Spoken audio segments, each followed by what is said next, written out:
Hello there. Hi, everybody. Lar from Complete Test Success here. And today we are doing a live stream. We're going to do a Q&A. So that's basically just ask me any questions you have or tell me what problems you're experiencing, and I'll be able to point you in the right direction. I'll either be able to show you a resource with the information you need, or I'll be able to answer your question directly in the live stream. And that's basically it. I'm after changing the time of the live stream today. I found it a little bit early and I wasn't fully awake at the earlier time, so I'm not sure how suitable these times are for everyone else. But for me, I was just finding it tough to do them earlier on. So I'm going to stay doing them at the later hour for now, see how it goes. Obviously, if it's not suitable for anyone else, if I'm sitting here by myself, I'm not going to continue.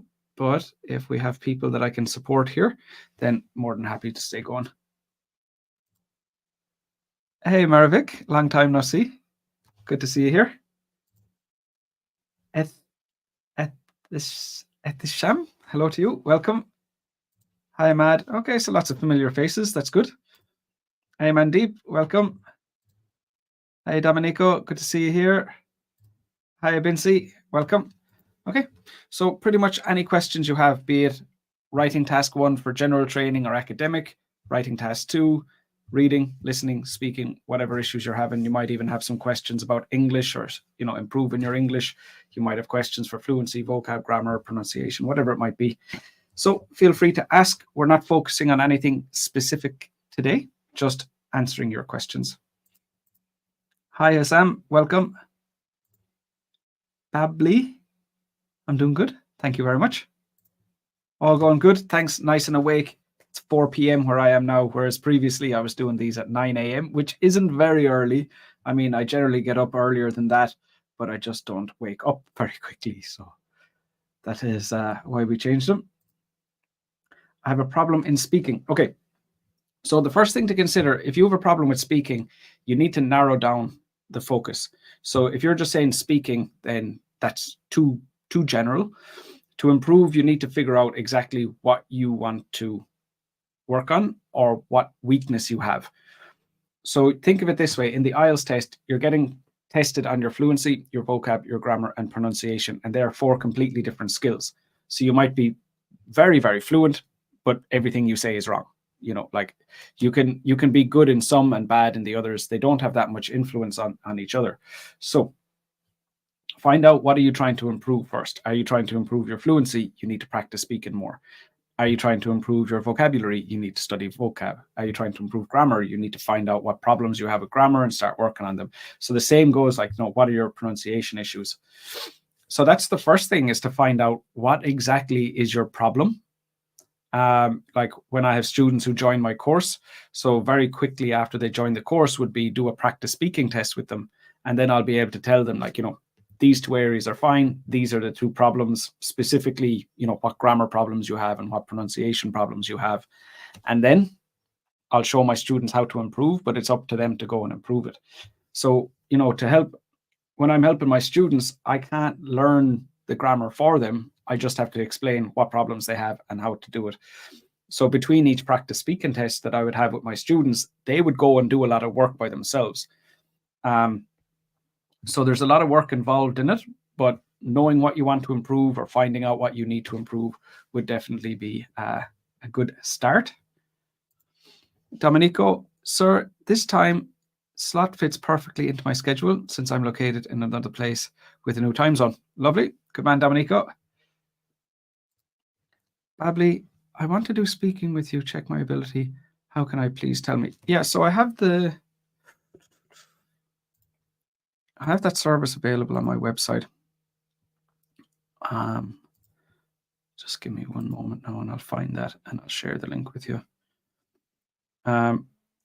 So I have just corrections. So if you just wanted one speaking test, but I also have a speaking course. So 1 second now and I'll share that link here. Okay. So if you look in the link in the comment, that's the most recent link. Whether you're on Facebook or YouTube, it will have appeared there. So one-on-one corrections. So that's the essay corrections or the practice speaking tests. And I have the IELTS courses. So that link will show you the different services I have. or just feel free to send me an email, lar@completetestsuccess.com, if that's easier. But it's a good place to start, especially if you've done the test before and you didn't get your score. So if you want a 7 and you got a 6.5, you don't know why. I'll be able to explain to you why. Because, if you're coming out and you're just going like, I need a 7, but you got, band 7 in 2 areas and a band 6 in 2 areas, that's why you got a 6.5. But if you don't know which 2 areas are weaker, well, then it might be a very long time for you to get your score, because you're just trying to improve everything. So, it can give you that what's the word? That precision, just so that you're completely focused on exactly what you need. Abdul Jabbar, hello to you. Welcome. Is there any chance listening test answer is not in order? I did the mock test yesterday. No, they're always in order. They have to come in order. So if you did a listening test and they weren't in the same order, it sounds like you were using a practice listening test that wasn't produced by Cambridge, would be my guess. I don't know that for sure, but you can find lots of free practice tests online, but the ones that Cambridge produced are the accurate ones, not just for the order of the questions, but everything will be appropriate, like the types of questions, the difficulty, how long it will take you, how many answers you would expect to get right or wrong. So there are a lot of free listening tests produced by other people, but I would strongly recommend that you just use the ones published by Cambridge. I've produced not for a while, but I've produced listening tests before, and anytime I've done it, it's like a big warning, just like, do not count these scores as the scores to expect. Like, I can produce tests that will replicate the experience of what types of questions you'll get, and you can practice the strategies of how to get the answers. But to make a practice speaking test that will get the same scores as you would in the real test, it's a massive job. I mean, even people who've worked for Cambridge designing tests have told me that it could take up to like a year and a half, 2 years from starting a listening test to actually being ready to use it. It's a massive undertaking. One question, not in order. No, shouldn't happen. Osru, how many writing assessments do I need if I want to go from a 6 to a 7?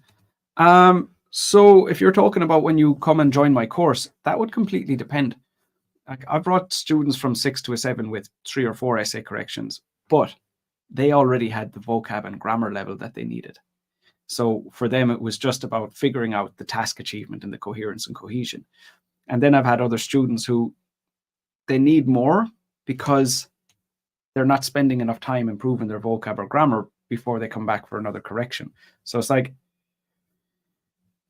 if you need to improve your vocab and you improve it a little bit, but not enough to go from a 6 to a 7, well, then you need to work for longer. So it's like, how much time do you spend between each essay correction improving your weaknesses?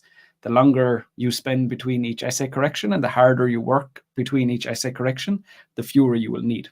Or if, like I said, if you already have the vocab and grammar level, then you don't need many at all. It completely depends on the student.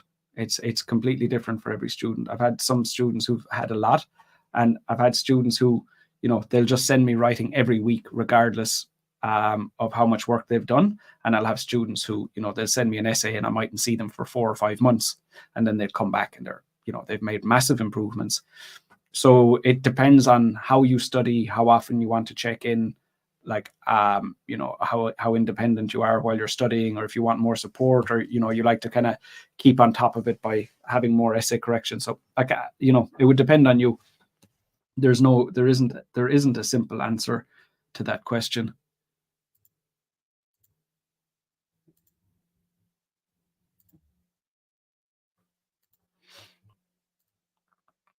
Your problem is fluency. So for fluency, you need to practice speaking in English more often. Practice speaking for a few hours every day, and you'll notice a difference in a week or 2. Ahmad, would it be possible for any listening or reading test to be repeated in the IELTS, or do they always have a never-ending source of questions? I'm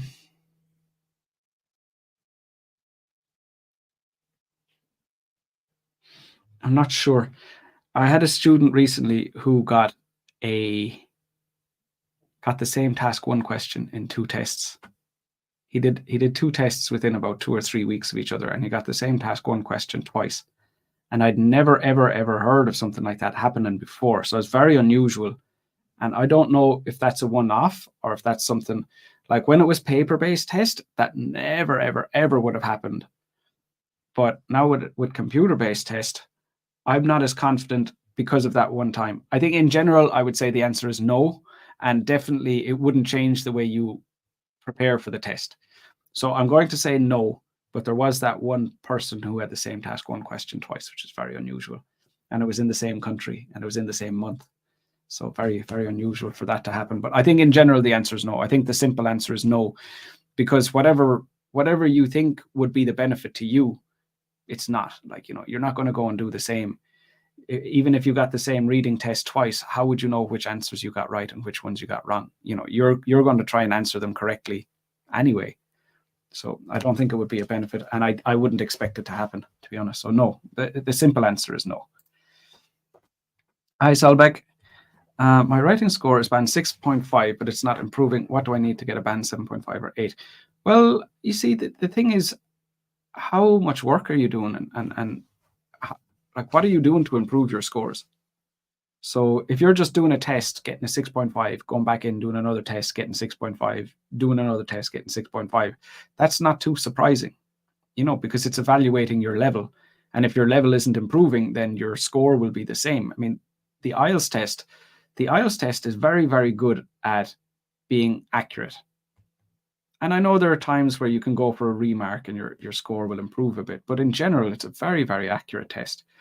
So if you're not doing anything to improve, that would make sense. So, you need to, maybe your vocab isn't good enough and you need to improve that. And it might take 6 months of studying vocab every day before your vocab score will improve. So, maybe you've been studying for 2 months and you are improving, just not enough to go from a 6 up to a 7 or up to an 8. So it really just depends. You might find it difficult to choose ideas that are appropriate. So every time your ideas are irrelevant and that's keeping your score down, or your ideas are vague and that's keeping your score down. So, without me looking at your writing, it's hard to say. But generally speaking, if you are working on vocab, it takes quite a while. If you're working on grammar, it takes less time. Task achievement, coherence, and cohesion, it depends on the person. If you're kind of like analytical and kind of logically, or like if you think quite logically, task achievement you can improve in a matter of days. But other people, if you're not that way inclined, like if I have someone like an engineer, they just get it straight away, whereas people who would be less into math and that side of things would find it more challenging, and it takes longer for them to get it. Again, look, it just depends. Everybody's different. It depends. But based on your question, I can't see any specific reason why that would be the case. Hi, Manat. What's the difference between these both sentences? All people are unable to work versus all people are unable to work. All people are unable to do work. All people are unable to work. I don't know. I would say the first one's wrong. There's no need for do, probably. I think that's the issue. Mandeep, dear sir, please guide me how to practice listening or reading, because practice many tests can improve scores, because I've met many students done with all Cambridge tests, but their scores are... I understand reading questions properly and I'm aware of synonyms, but I still pick the wrong answer. Why is this the same in listening? Dear sir, I'm consistently getting 7.5 in both listening and reading, but not 8. More help me. So Mandeep, what a lot of students do incorrectly is they'll do a practice test, check how many answers they got right, then do the next practice test, check how many answers they got right, then do the next one, and the next one, and the next one, and the next one.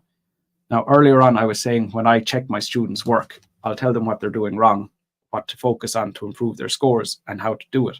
And then they need to go away and they need to fix their problems.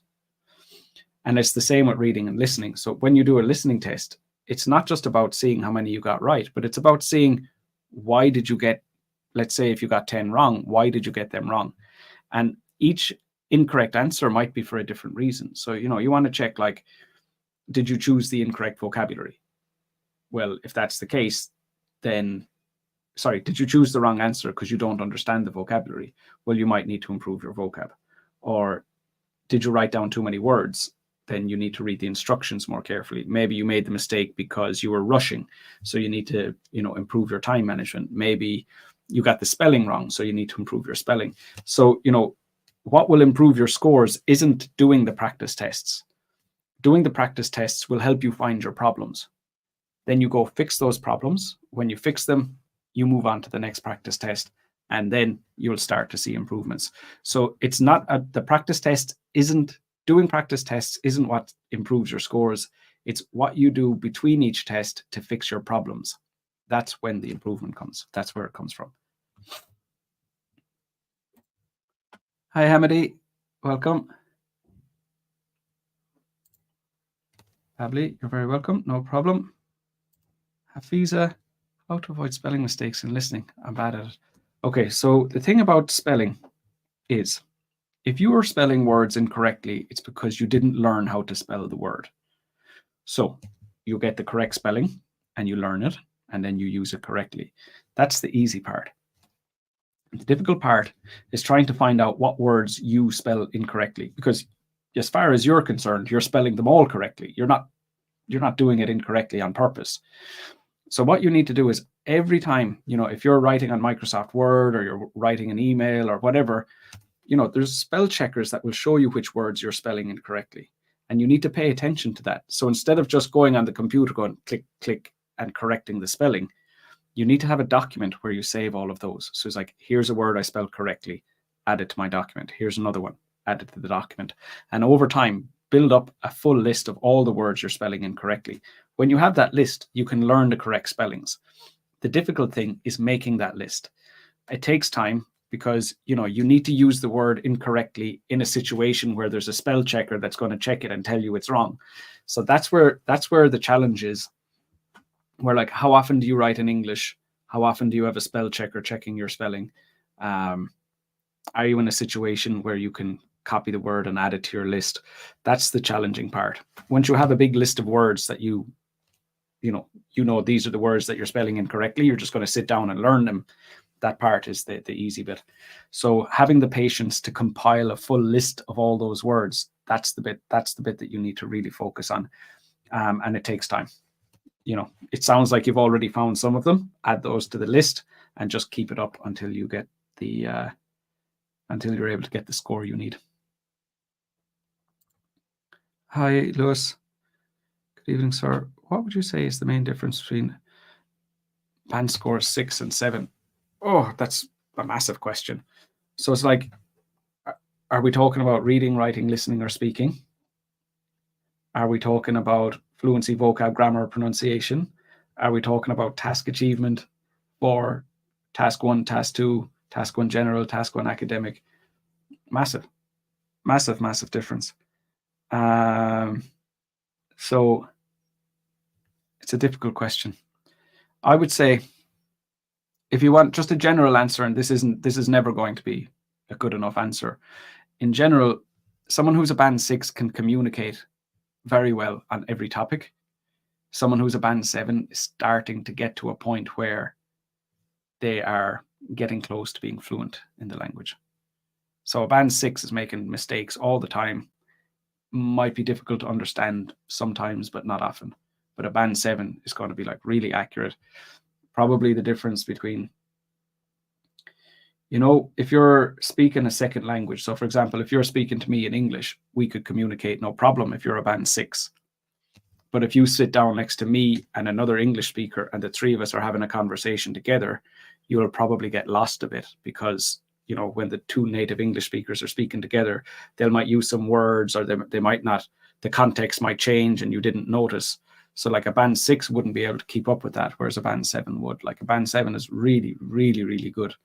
And then a band 8 is pretty much, you wouldn't even notice that a band 8 is speaking their second language. Like it's pretty much as good as their first language. So the difference between a 6 and a 7 is the ability, I guess, in all aspects. Like band 7 is really, really strong.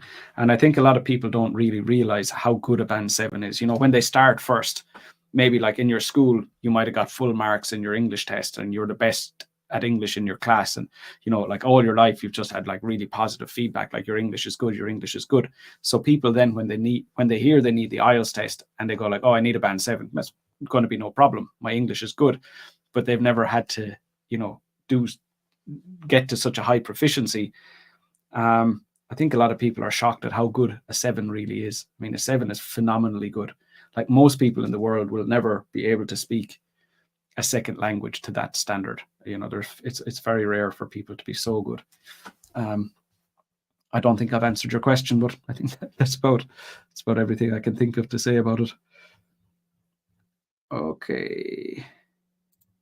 Muzam, very good to see you, sir. Long time. Hope you're doing well. Okay, so it's Bably just talking to Hafiza. Sir, please give me answer. Manat. We've done that already. Bably, you're very welcome. Which IELTS pattern is more beneficial, computer-based or paper-based? What I like about paper-based is that you can write on the question sheet. I think that makes things easier. Especially for task 1, making notes on the question for academic IELTS, or even in reading and listening, to be able to kind of like circle stuff and underline stuff and that type of thing. But I'm much faster at typing, so I prefer the computer-based test. But also, I'm more likely to make spelling mistakes when I'm typing than I am when I'm writing with a pen and paper. It just depends. I think overall, because I'm quite slow at writing by hand, I'd probably go with computer-based, but there are definitely benefits of paper-based too. I think there are things about both that I like. If my paragraphing is good and I use proper linkers and transition words to connect my ideas, is this enough for getting a band 7 in coherence and cohesion? Yeah. You'd need to use the referencing correctly as well. You'd need to be referencing correctly, like using pronouns correctly as well. And then what your definition of good might be different from what the examiner needs or what the requirements are. But I mean, yeah, that's what coherence and cohesion is about. If you're doing that stuff correctly, yeah, definitely you can get a good score. Lewis, can reading the listening test scripts out loud be beneficial for improving our speaking skills? Not really. No, not really. And again, what are you trying to improve? So like, are you trying to improve your fluency? But that won't help because you're not thinking of what to say, which is the difficult part of fluency. Will it improve your vocab? Not necessarily. Might help you review some words, maybe. For grammar, it might reinforce some structures that you're studying. For pronunciation, well, how do you know if you're wrong? Not necessarily. Maybe if you're focusing on a specific area of pronunciation, like, you're trying to improve your pronunciation of TH, and it'll allow you don't need to think about what to say. You can just focus on the sounds. So I think, yeah, there might be areas, not necessarily because it's the listening test script, but just reading in general. There might be areas where it would help, but I think you could be more focused. I think there are other things you could do that would be more focused. Solbeck, you're right. My main lack is idea. I think I'm not able to find clear ideas, and this affects my task achievement. Yeah, that would be the kind of the first, maybe the second step. Like the first problem with task achievement is for people that can't understand the question, and then after that, this would be kind of like the next problem in the line. So yeah, that would make sense. Yeah. So what you want to do is spend more time practicing. Spend more time planning essays. Practice planning essays more, so that you get more experience doing this, and that'll help you improve. One of my friends has taken an IELTS exam recently, and he said he got 20 multiple choice questions in part 3 and 4 in the listening test. Is it common? No, not common, but it can happen for sure. Yeah. Move ahead. Hello to you. Welcome. Domenico. Sir, it's 9:11 a.m. here. When I was in Italy, most scheduled live events fit perfectly into my routine because they mostly happened in the late morning, early afternoon. But now that I'm residing, where are you, Domenico? La Paz, Mexico. While I'm currently in LA, USA, my schedule has been turned upside down. By the way, I'll have to retake the entire IELTS exam, even though my scores in the speaking and listening sections are excellent. Well, hopefully that goes well for you, Domenico. Hopefully you get your scores soon. Manat, I wrote this sentence in writing task 2, but teacher marked it wrong. All people are unable to do work according to me. Do is verb and work is object. No, but we wouldn't put those as a collocation. So maybe go to work would be a collocation. All people are unable to go to work, but do work we wouldn't say, because we would just use the word work as a verb in that context. Yeah, so your teacher's correct. Ahmad, in Australia, a candidate can resit only one skill if they're not happy with the score for that particular skill. Do you have any idea why it isn't the case worldwide? They do trials. They're just doing trials. I don't think it's even all of Australia. I think it's just in Melbourne, unless they've changed it. But I had a student in Melbourne who had that option and a student in Sydney who didn't have that option around the same time. But this is last year. I think maybe late last year. I can't remember exactly, but a while back. I think they just do trials to see if there are any problems, to see if it'll work, to see what, before they roll it out to the whole world. They want to make sure that the system works and that it's worth that they, I guess, checking if they want to do it first of all, and then just checking if there are any issues. I don't know, but the plan was to roll it out worldwide. But they always have things like this. This happens a lot. I have students in Uzbekistan who are able to check their individual band scores, but I haven't heard of anyone from any other country able to do that. So I don't know if that's only in Uzbekistan at the moment or if that's been rolled out worldwide, but only students in Uzbekistan have shown me their individual scores where they can, apply for the band scores like fluency, vocab, grammar, pronunciation. Thank you very much, dear sir. Now, should I focus on my weakness? That why I choose wrong answer instead of practice more tests? Perfect. That's exactly right, Mandeep. How to get prepared for speaking test. So we were talking about this earlier on, but a good place to start is to find out what you're doing incorrectly. Find out what your weaknesses are and start fixing them. It's good to practice the test as well, because, to get comfortable with the format of, what happens in part 1, what happens in part 2, what happens in part 3. But primarily, it's going to be, if you have a fluency problem, work on that. If you have a grammar problem, vocab problem, pronunciation problem, fix those problems. So primarily, it's fixing your weaknesses, improving your weaknesses, fixing your mistakes.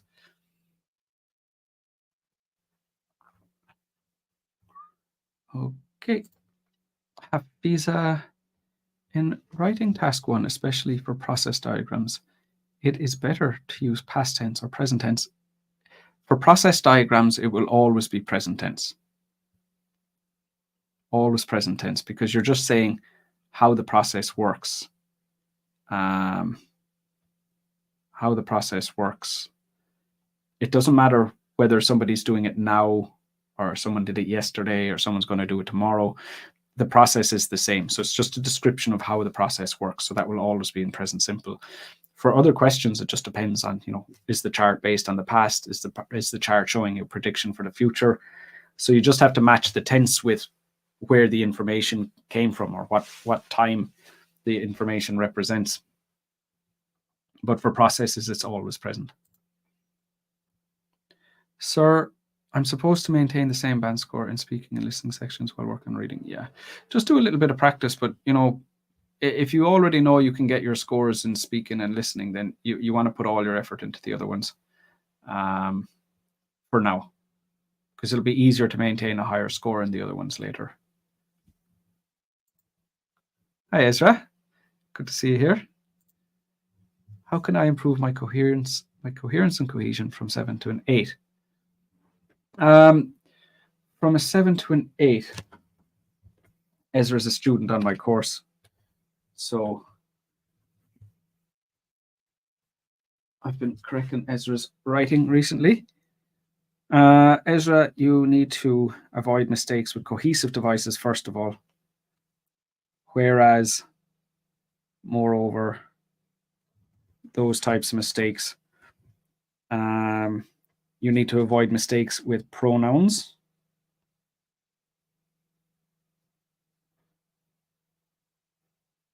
Nevertheless, because other cohesive devices. So mainly you're making mistakes with cohesive devices. Once you stop making mistakes with cohesive devices, the next problem is probably going to be that you're overusing them. So the main focus at the moment is get them accurate. You want to improve your accuracy first, so that every time you're using one, it represents the information that you're trying to represent. You're not making many pronoun mistakes, but you need to fix. You need to make sure you're not making those.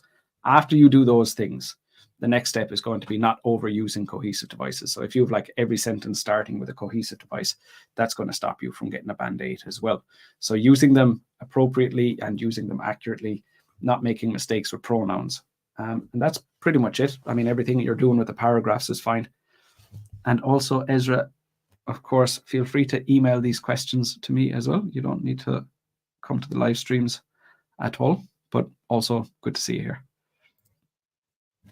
Manat, is it so that we need to avoid personal pronouns in explanation of writing task 2 as task 2 is formal writing? Yeah, it depends on your level.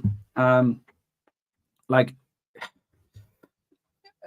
it depends what score. It's okay in a lot of cases. If you're looking for a high score, like in a band 9, it probably isn't appropriate. So like instead of saying, if you need to get a high score, I wouldn't say if you need. It would be like if one needs to get a high score, like that type of thing, or if a person needs a high score. So instead of saying if you, it would be if a person, if one, if someone, like that type of language would be better. But it's not the most important part of your score. But it depends. It depends what score you need. Like for a lot of students, I wouldn't even mention it to them because, they don't need it. It's not affecting their score enough. It just depends on what target score you're aiming for. And it depends what other problems you have. There are probably other more urgent problems than that. So yeah, it just depends. But in general, for a very high score, you would avoid those. Joe over here. Hello to you. Welcome. Mandeep, dear sir, should I trust an AI, especially ideas generated for task 2? Yeah, in general, I've seen very good ideas. Sometimes AI doesn't fully understand the context, so that might be problematic. But for the most part, AI is very good at coming up with relevant ideas. For sure, yeah, AI is generally very, very good. True, is shadowing a native speaker a useful technique in order to improve my speaking? Last week I was watching Friends and I tried to shadow the actors. Yeah, it's good if you're trying to improve your pronunciation. If you're trying to improve sentence stress, intonation, chunking, that type of stuff, really, really good. Yeah. I noticed that when it comes to voice tone, they have different ups and downs.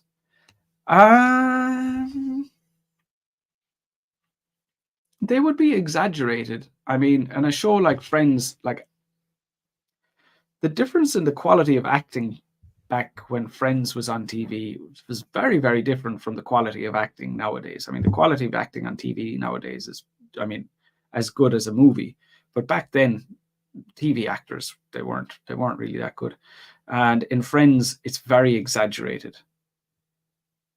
But it's still accurate. So, you're going to go up and down at the right times. It's going to have the right chunking. It's going to have the right sentence stress. All of that's going to be okay. But the intonation might be a bit exaggerated. But it would still, it's not going to go up when it should have gone down. It'll probably just go up way too high, or like, it'll go up much higher than is normal. The ups and downs aren't that big in English, whereas in a TV show like that, and they're trying to be funny and they're exaggerating it to make it funnier and stuff. So you'll find they'll go up and down, much higher and lower. But besides that, it's definitely good for your pronunciation. Definitely. Hi, Azimi. Good to see you here. I haven't seen you in a while. When in the spelling, why do A, I, and E sound the same? Because I don't know. The spelling in English is a disaster. To be honest with you, it's like in other languages, the spelling is just correct, as in like the spelling, the way a word is spelled and the way a word sounds is the same, but in English it isn't. And it's not across the board. Like normally the same vowel combinations will make the same sounds, but there are times where it's just like, it doesn't make sense, and we just have to go with it. We don't really have a choice. Domenico, sir, I honestly prefer to take paper-based version because I'm quite quick at writing by hand or jotting down information. However, I have some difficulties reading text from a paper due to an I. That's obviously not finished. Yeah, I mean, everybody has their own reasons. Like, I wouldn't encourage anyone to go for paper-based or go for computer-based. I would just say make up your own mind what's going to be best for you. I would have a preference. I think I would go for computer-based, but that doesn't mean it's better for everyone. Due to an eye surgery I had about 10 years ago, which allowed me to recover part of my eyesight. The paper is spread flat on the desk. Yeah, well, I mean, that's obviously, you have a very strong reason for going for computer-based. Mandeep, dear sir, is accuracy more important than variety, both in speaking and writing? No, it's kind of even. It's kind of even, like, and it goes on a scale, and this is both for vocab and grammar, in that, like, if you try to improve your range, or what are you calling it? Variety. So if you try to improve your range, your accuracy goes down. So you end up getting a low score. But if you try to improve your accuracy, well, then your range goes down and you get a low score. So you need to find a nice balance where you're using a nice range of structures, but you're not pushing yourself so far that it's inaccurate and it's unclear.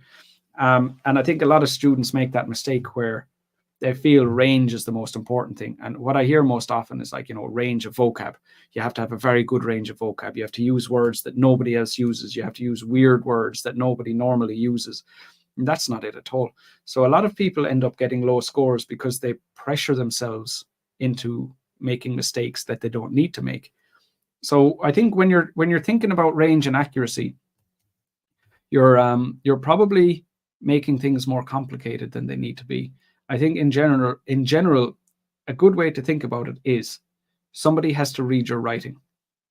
Is it going to be easy for them? How clear are you going to be?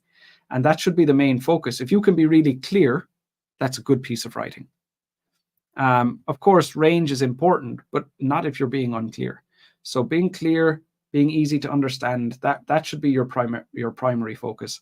And if you have a good range of vocab, you'll just naturally use the words that you can use correctly. Instead of trying to use a wider range of vocab, just use what seems like the right word for the right situation. So put more focus on the reader. Are you making it easy for the reader? Are you making it difficult for the reader? And that should guide your decisions as to what language to use. Domenico, it can be challenging for me to focus on the text. This begs the question, could it be possible to ask them to do the reading paper on a computer? They'll just make you do. Yeah, ask them. If you have a medical condition, ask them. They're very good to make allowances for people with medical conditions. So ask them. I'm not going to say whether they will or they won't. I think just ask them would be best. While grammar checkers can assist us in identifying our main grammar mistakes, how can we ensure that our phrasing is correct and understandable for the examiner? We tend to translate in our minds. That's your language ability. So at the moment you're doing that, the better your English gets, the less you'll need to do that, the more accurate your language will become. So that's what you're talking about is, you're at this level. How do you speak or write at this level? It's just you need to improve your English. You know, if you looked at the standard that you wrote at 2 years ago, I'm sure that was lower than it is now, and 2 years in the future it'll be higher. So, you know, that type of stuff, how often you need to translate, how much you need to translate, that all goes down and down and down the better your English gets.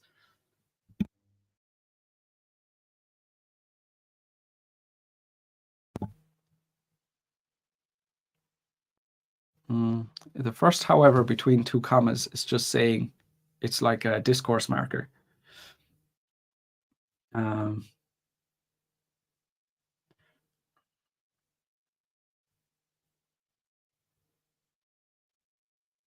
it would be after you introduce the subject. Whereas the second one with the semicolon and the comma is when you're joining two clauses together. So that would sit between two clauses in the second one, whereas the first one would sit after a subject, and it's more of a discourse marker. My typing speed is 65 words per minute. That sounds fast. And this will give me an advantage in the writing. However, I always take notes in the listening multiple choice question. So I'm confused. Which one should I go for? Which score are you finding most challenging? Like, have you done the test before? And are you finding is the listening test the score that you need to improve? I suppose just make a decision based on like, you know, your what scores you're having most trouble with would be my advice. You know, there's no correct answer, but if writing is the area that you're struggling with, probably computer based. If listening is the area, then it sounds like the paper based would be better. Is it true that or not that if the words are repeated can reduce the score? It doesn't reduce the score, but it might stop your score from going up. But at the same time, if you don't know a synonym, you have no choice. You know, if you're talking about the government, you know, you might have one or two ways of paraphrasing it, but you're going to have to use the word government several times in your essay. So it just depends. There are some words that you won't be able to change. Just do the best you can. But like I said earlier, your focus should be on clarity. Are you able to do it clearly? Is the reader going to understand what you say? And if you try to change the word in a way that's not accurate, you're going to confuse the reader. That's a bigger problem. Azimi, how to improve reading skill? Please advise what books that support enhanced reading. So we were talking about this earlier, Azimi, but it's basically like do a practice reading test, analyze your mistakes to find out why you're getting answers wrong. And then once you know what your mistakes are, you start fixing those problems. What are the recommended books for IELTS? Definitely the Cambridge IELTS books with the practice reading and listening tests. Those would be the most important ones. Hi, sir. Do you have a Telegram channel? I do not. No. I don't have YouTube and Facebook are my main ones. At the moment, I don't have Telegram. What I don't like about Telegram is go straight onto my phone, and I'm never, you know, when I have family time, then, you know, that kind of interferes with that. So I like everything to be on my computer. I spend all day, every day on my computer already. So like, you know, when I go to take some time to myself, it's nice to, you know, it's not been followed with me on my phone when I take a few hours off. So no, I don't like the ones that have to be on the phone. Same with WhatsApp. I don't like having it on my phone. It's like, you know, you never get away from work that way, and it's important to get some family time in too. That is the last question. So let's stop there. Like I said, if any of you are looking for one-on-one support, send me an email. And yeah, that's it. Oh, I have a live feedback lesson, my free live feedback lessons, my lessons on Zoom, my free group classes on Zoom. If you want to join those, there's a link in the video description. And yeah, that's it for this week. I'll be back. I'm going to stay. I like this time. I like how alert I feel. I feel like I can answer the questions a bit more effectively at this hour of the day. So we'll keep this hour of the day for the live stream next week. So if I don't see you tomorrow, see you next time. Take care of yourselves. Bye, everybody.